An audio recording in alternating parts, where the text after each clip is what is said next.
pemotoran.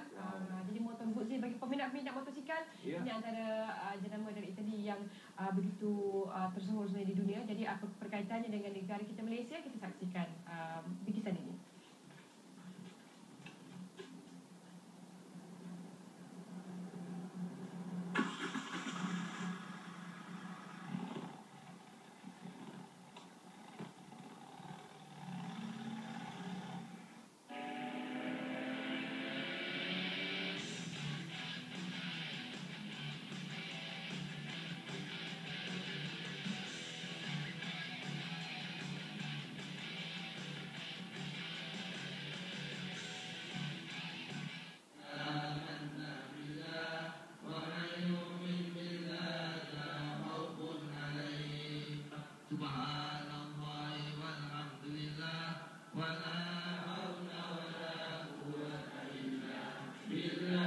Bermula dengan majlis tahlil pada Disember lalu, akhirnya pihak SMS Auto World Sdn Bhd, pengedar tunggal jenama Moto Guzzi, telah berjaya memasarkan motosikal yang berpengkalan di Itali ini. Bilik pameran Moto Guzzi yang terletak di Glen Mary Shah Alam ini mempamerkan pelbagai model dan variasi jenama yang telah bertapak lebih 90 tahun lalu.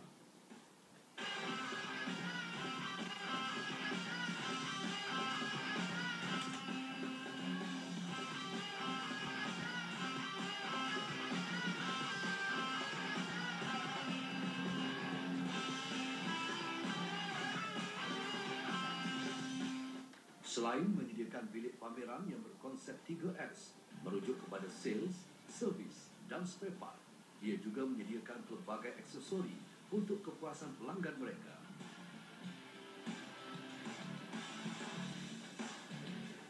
Semasa penggambaran dijalankan, pihak pengurusan SMS Auto World Sdn Bhd telah menyampaikan puji kepada pemilik pertama Moto Guzzi Griso.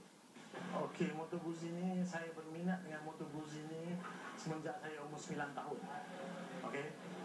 So saya suka dengan dia punya keunikan design mesin dia. Dia unik segi dia punya klasik look. Design klasik, sangat klasik, retro. Itu sebab saya ambil motor ni.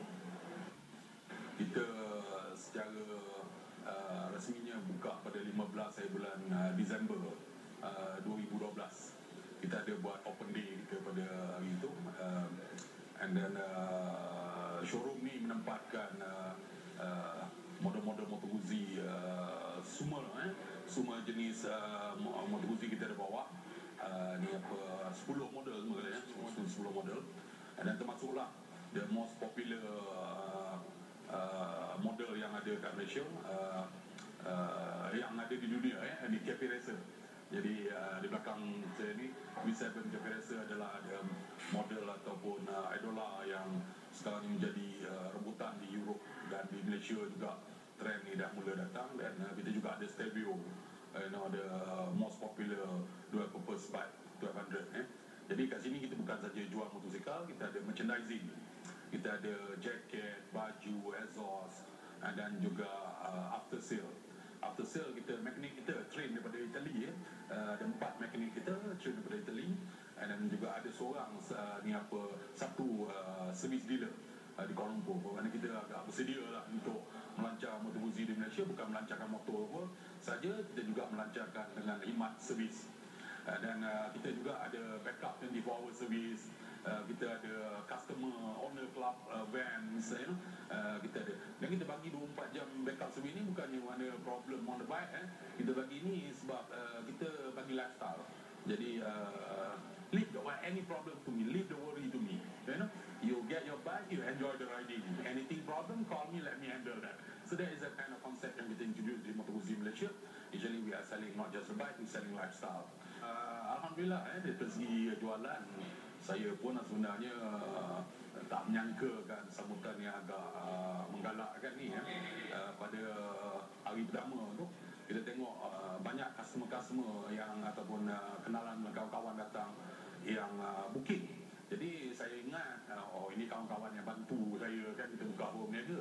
Tapi selepas seminggu operasi dan momentum tu berterusan, dan banyak new faces, actually youngsters, yang dan ladies yang datang buat bahan, buat booking. Dan alhamdulillah Alhamdulillah lah, saya amat confident dengan future Moto Guzzi di Malaysia dan juga di this region.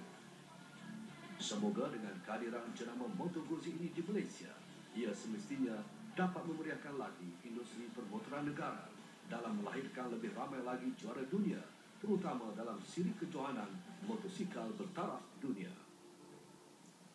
Itu dia obsesi mengenai motor besar dan juga Moto Guzzi yang dah pun menjadi satu trend yang bakal menyirap dan juga menyelinap di celah-celah peminat-peminat motor di Malaysia ini. Dan juga